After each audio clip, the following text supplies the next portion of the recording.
Pemirsa, selain Netanyahu, ICC juga menjatuhkan perintah penangkapan kepada mantan Menteri Pertahanan Israel, Yoav Gallant, serta Kepala Pemerintahan Hamas, Mohammad Deif. Ketiganya dituding melakukan kejahatan terhadap kemanusiaan dan kejahatan perang dalam pertempuran di Gaza. Ya, namun Presiden Amerika Serikat Joe Biden marah dan menyebut keputusan Mahkamah Pidana Internasional ICC sebagai tindakan yang sangat keterlaluan. Mampukah kemudian ICC menangkap Benyamin Netanyahu atau akan berakhir sebatas retorika semata? Kami akan membahasnya. Telah bergabung bersama kami ada pakar hukum internasional dari Unjadi, Profesor Hikmahanto Juwana, dan juga pakar Timur Tengah Dr. Dina Sulaiman. Selamat petang Mbak Dina, Prof. Hik. Selamat sore Mas Aditya, Mbak Maria. Ya, selamat sore. Saya ingin ke Prof. Hik terlebih dahulu. Prof. Hik, kalau kita lihat seberapa kuat kemudian keputusan ICC ini? Sebenarnya sangat tidak kuat ya kalau secara hukum, karena kita tidak bisa membayangkan ICC ini sebagai atau sama seperti pengadilan di dalam negeri dan juga kejaksaan. Karena apa? Karena di dalam ICC ini memang ada hakimnya, ada jaksa yang melakukan penuntutan, tapi tidak ada polisi. Polisi yang melakukan penangkapan, polisi yang bisa menghadirkan Perdana Menteri Netanyahu dan Gallant dan siapapun yang mau diadili untuk hadir di ICC di Den Haag. Jadi polisi itu bergantung pada negara-negara di mana Benyamin Netanyahu berada. Ya. Kalau dia berada di Israel, tentu polisi Israel tidak mau menangkap pemimpinnya, apalagi pemimpinnya dianggap sebagai pahlawan yang sedang melawan pelaku-pelaku teror di Gaza menurut mereka. Demikian juga nanti tergantung dari negara-negara. Kalau misalnya negara-negara tertentu tidak mengakui keberadaan dari surat penangkapan ini, seperti kita tahu Hongaria, mungkin juga Argentina, bahkan Amerika Serikat.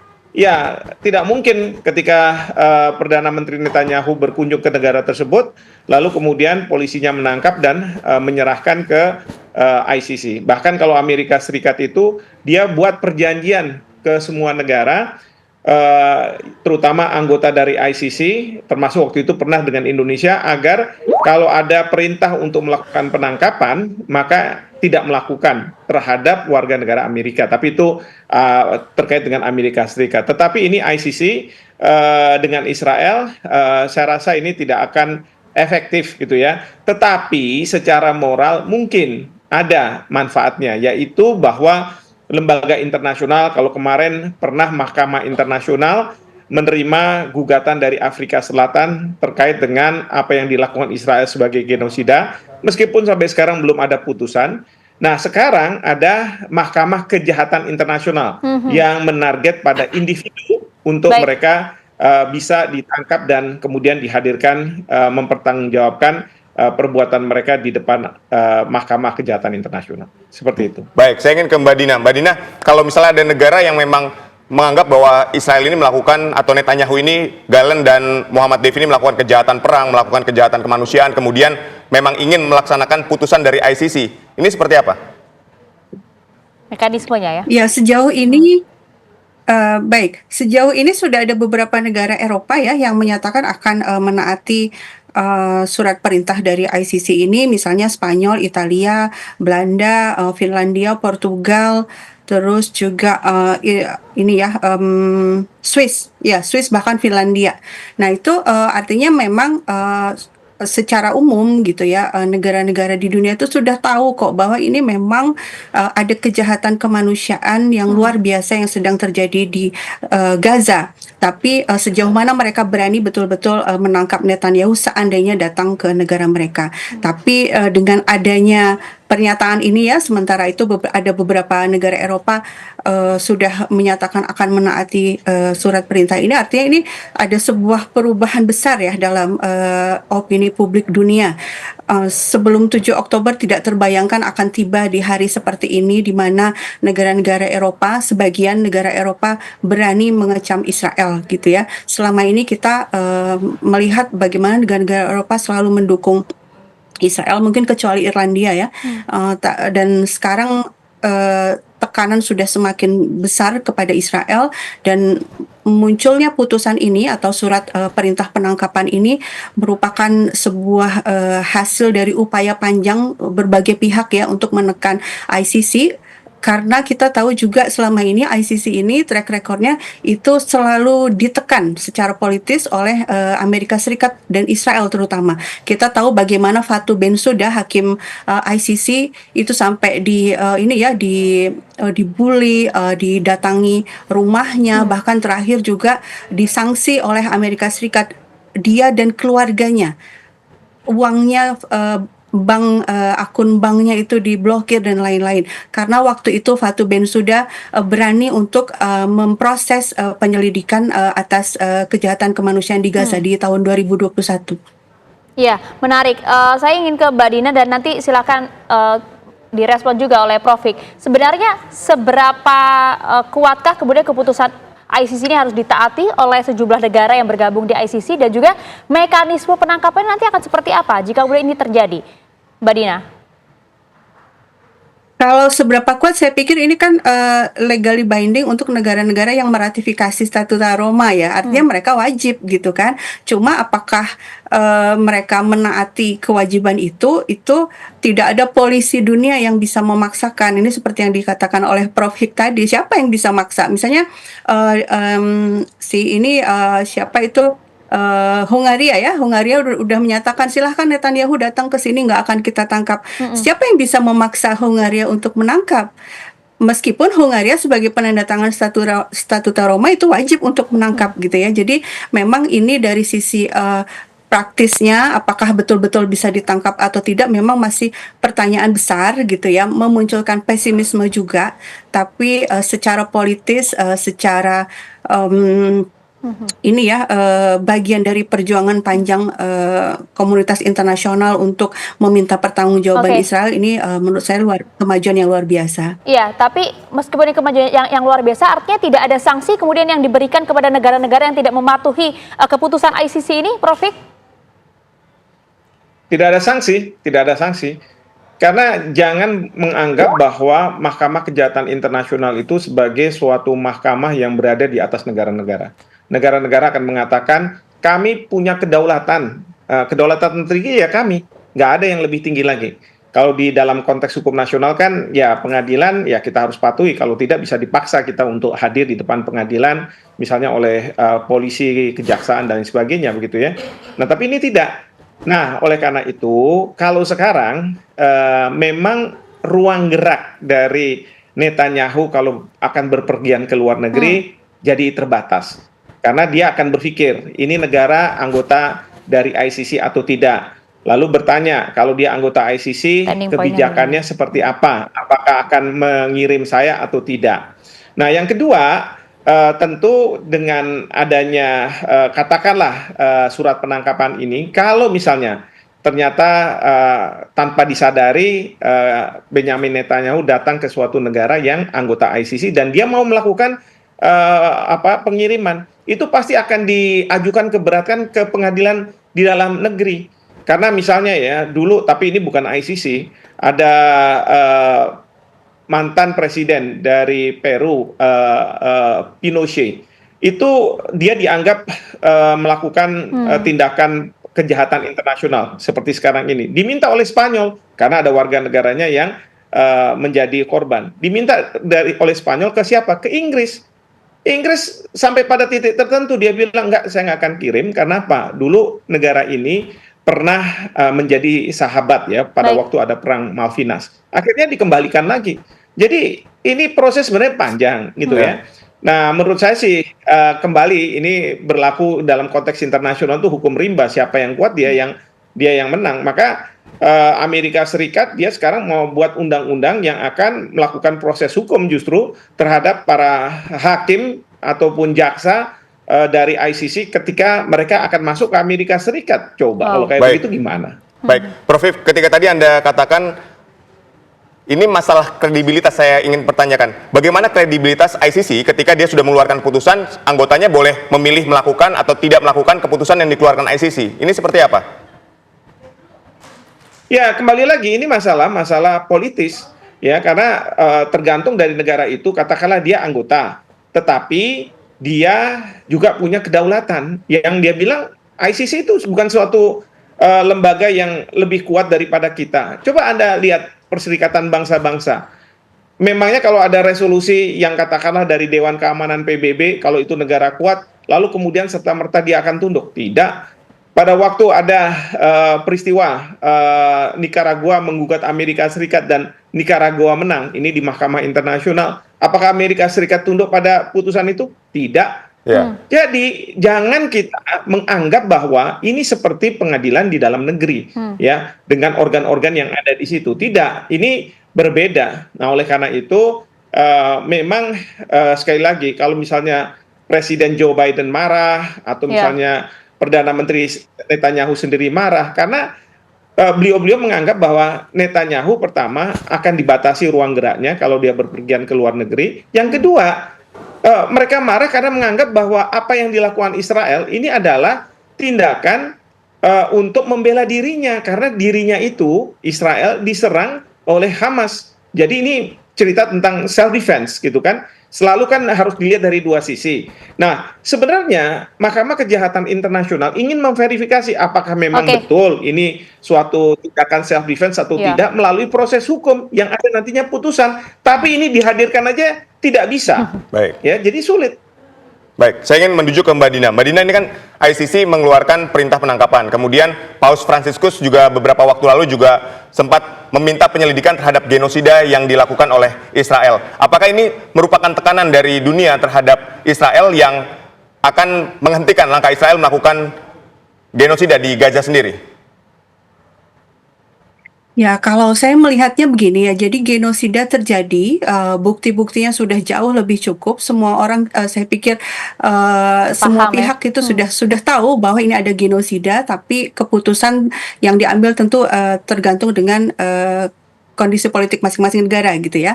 Nah, kita perlu melihatnya secara komprehensif bahwa di satu sisi hukum, upaya-upaya hukum terus berjalan meskipun memunculkan pesimisme seperti kita bahas tadi, tapi ya itu terus dilanjutkan gitu ya. Dan kemudian upaya diplomatik juga terus berlanjut.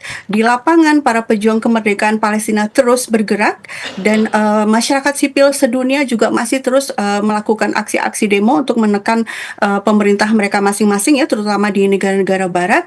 Dan yang perlu dilakukan tekanan sekarang adalah ini ya, yang sedang juga dilakukan oleh masyarakat sipil adalah meminta negara-negara barat terutama yang menyuplai senjata ke Israel, yang menyuplai dana ke Israel untuk menghentikan suplainya itu. Sehingga optimisme kita adalah ketika seluruh front ini bergerak bersama secara kontinu untuk menekan Israel menghentikan genosidanya di Gaza. Dan kalau kita lihat sejarah bagaimana dulu rezim apartheid Afrika Selatan itu juga berhasil ditumbangkan dan didirikan sebuah pemerintahan baru di sana yang demokratis, itu kan dengan upaya dari berbagai front itu ya. Bahkan kemudian juga Afrika Selatan sempat dikeluarkan dulu dari PBB. Nah, setelah itu baru kemudian setelah rezim apartheidnya bubar dan dibentuk pemerintahan baru, Afrika Selatan masuk lagi ke PBB. Jadi ini saya pikir kita memang ada pesimisme terkait hukum internasional ini, tapi kita melihatnya ini kan frontnya banyak ya, bersama-sama berjuang membantu bangsa Palestina. Kalau boleh saya sedikit tambahkan bahwa yang dikejar oleh ICC itu tidak hanya Netanyahu CS ya dari Israel, tetapi juga dari Hamas. Ya, jadi ingat ini. Kalau kita kan lihatnya sekarang ini perspektifnya cuma Israel aja gitu kan, padahal dari Hamas juga dikejar sama mereka. Nah, ini menarik juga untuk kita bahas ya, Prof. Ya, bagaimana kemudian keputusan ICC ini juga menjamah Hamas, tapi nanti usai jeda. Sesaat lagi tetap bersama kami di Kabar Petang. Ya, kita lanjutkan diskusi pemirsa. Saya ingin ke Prof. Hik, tadi menyambung pertanyaan saya tadi, Prof. Sebenarnya kan keputusan ICC tentang buron dan juga penangkapan ini tidak hanya kepada petinggi Israel saja, tetapi juga kepada salah satu pemimpin Hamas juga, Muhammad Deif ini. Anda melihatnya bagaimana? Meskipun juga kalau kita ingat pada Agustus atau Oktober lalu begitu ya, sempat diklaim bahwa Israel telah membunuh Muhammad Deif meskipun tidak ada klaim balik dari pihak Hamas. Menurut Anda seperti apa, Prof. Hik? Ya, yang pasti adalah memang ICC maunya fair gitu ya. Dia akan menyeret petinggi-petinggi di Israel, tapi juga menyeret petinggi-petinggi yang ada di Hamas untuk mengetahui apakah yang dilakukan pada tanggal 7 Oktober adalah merupakan suatu tindak kejahatan internasional begitu ya. Cuman yang tidak fairnya itu adalah kalau Netanyahu dan teman-teman itu kan ada di Israel, ada polisi dan lain sebagainya yang menjaga mereka lah, yang tidak mungkin secara mudah dibawa ke Belanda gitu, ke Den Haag. Tapi kalau mereka-mereka yang dari Hamas, katakanlah kalau misalnya mereka masih hidup, ya kan mudah sekali untuk dibawa. Nah ini yang saya katakan ini tidak fair gitu ya. Dan sekarang siapa dari Hamas yang akan melindungi mereka seperti katakanlah kayak Amerika Serikat? Karena di Amerika Serikat pada suatu titik tertentu Donald Trump itu mengenakan seolah-olah sanksi ya bagi para pejabat official dari ICC ya. Kalau misalnya mereka akan datang ke Amerika Serikat dan lain sebagainya. Nah, itu siapa? Kan nggak ada negara-negara yang Liga sekuat Arab katakanlah misalnya? Amerika Serikat. Ya nggak bisa juga, karena kan kita tahu di Liga Arab itu perpecahan juga ada antara Iran dengan Arab Saudi dan lain sebagainya. Ya mereka nggak sekuat seperti Amerika Serikat. Dan Amerika Serikat kan ada undang-undang yang katakanlah bisa menginvasi terhadap ICC. Jadi dia datang membebaskan, tapi ini prajurit dari Amerika Serikat ya yang ditangkap di negara tertentu lalu atas permintaan dari ICC dibawa ke Belanda. Nah itu katanya menurut Invasion Act ini Amerika Serikat berhak untuk masuk dan kemudian membebaskan official itu, prajurit itu. Jadi seperti itu. Kalau misalnya untuk yang tentara Amerika Serikat tentunya. Baik, saya ingin dalami itu. Senator Amerika Serikat ini kan mengecam ICC atas perintah itu, Mbak Dina. Nah, ketika dia mengecam terus melakukan pengancaman akan menggunakan kekuatan militer, kemudian akan melakukan invasi ke Belanda dengan undang-undang invasi Den Haag ini seperti apa?